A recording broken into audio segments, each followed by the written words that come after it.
Hello guys! Welcome back!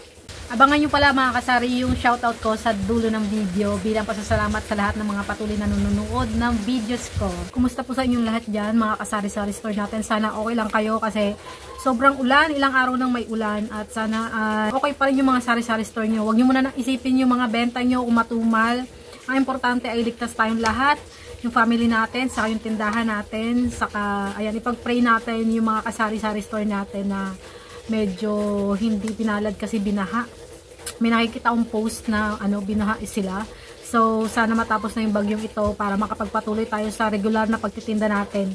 So dito naman sa akin kahit benta pa rin kahit paano pero hindi katulad dati kasi yung mga tao ay tinatamad ngayon kumilos. Katulad yan, kahit isa walang bumili ng sabong panlaba. Pati yata pagliligo ay hindi na nila ginagawa dahil sobrang lamig. Pero yun, katulad kanina, nakabenta ako 209 pesos, 10 perasong pansit canton. Ayan, ubos na yung pansit canton ko na extra hot. Dapat yun yung bibilhin niya sa chili mansi. Kaso, ubos na. Ubos na pala. Ay, chili mansi pala yung kailangan niyang bilhin. Buti na lang pumayag siya na kalamansi na lang. Ayan, buti na lang may mga suki tayo na kahit anong ialok natin sa kanila ay okay lang. So, 209 pesos yung napagbentahan ko sa kanya. At ang mga kape ko ay ubos na. Nakalimutan ko umorder kahapon sa grocery bago mag-cut off. So, 5:30 ako nakapag-order sa Sabado pa ang delivery nun. Ngayon ay Thursday. Sana ako naka-order ako kahapon bago mag-cut off. Meron na sana akong stock ng kape ngayon. So, hindi na ako mamili sa bayan kasi umuulan. Natatakot ako kasi madulas yung kalsada pag nag-tricycle pa. So, dito na lang, antayin ko na lang. So, inaalo ko na lang yung mga items na meron akong available. At ang kape ko na lang dito na nag-iisa ay yung Great Taste White at saka Nescafe Original. Nag-iisa na lang. At ito yung aking kape, yung mga himay kong kape dito nakalagay, mga himay kong gatas. Dito nakalagay.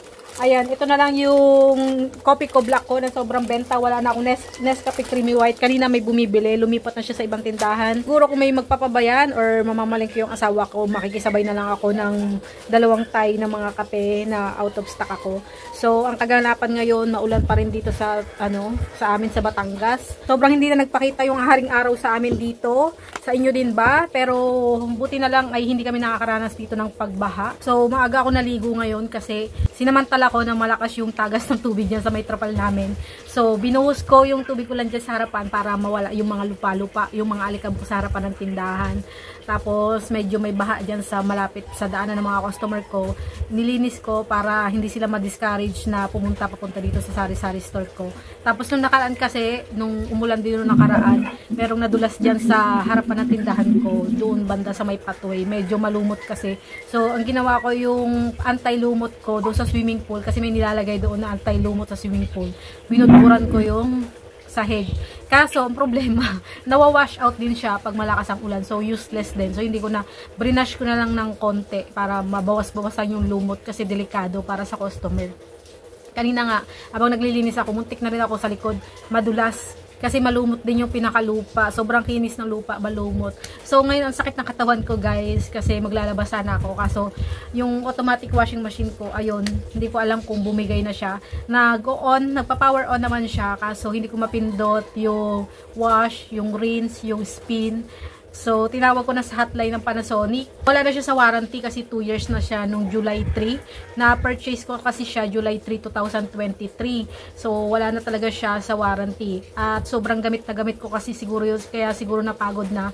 Kasi halos araw-araw ko siya ginagamit. Lalo na pag ngayong may pasukan ng estudyante. Yung anak ko kasi sobrang bilis niya lumaki kaya yung school uniform niya ay isa na lang yung madalas niya nagagamit, yung iba pinagliitan niya na. Kaya araw-araw kailangan kong maglaba ng mga labahin namin. So napagod na siguro yung washing machine. So, nagmanual ako ng washing machine, yung hindi siya automatic. So, syempre, kailangan mo yung anlawan. So, medyo sumakit yung katawan natin. Kasi nanibago. Ngayon ulit ako nakapag-anlaw ng sobrang bonggang-bongga. Ayan, ang aking sampayan ay puno na naman. Ayan. Pero yung iba dyan doon sa hipag ko, sa bilas ko kasi yung sampayan doon sa biyanan ko kung saan siya nagsasampay ay ginagawa yung gutter. So walang bubong ngayon doon kaya hindi siya makapagsampay ngayon. Ayan, kumusta sa inyong mga kasari-sari store? Yun, dahil dito nga ay kahit tag-ulan at matumal ay hindi ko masasabing hindi ako busy kasi marami rin akong ginawang trabaho dito sa bahay at naglinis ako ng mga dapat linisin habang umuulan, pagkakataon na. At yun nga, dahil prioritize natin ngayong araw yung paglilinis at paglalaba sa loob ng bahay. Naglinis din ako kasi sa kusina may tumutulo.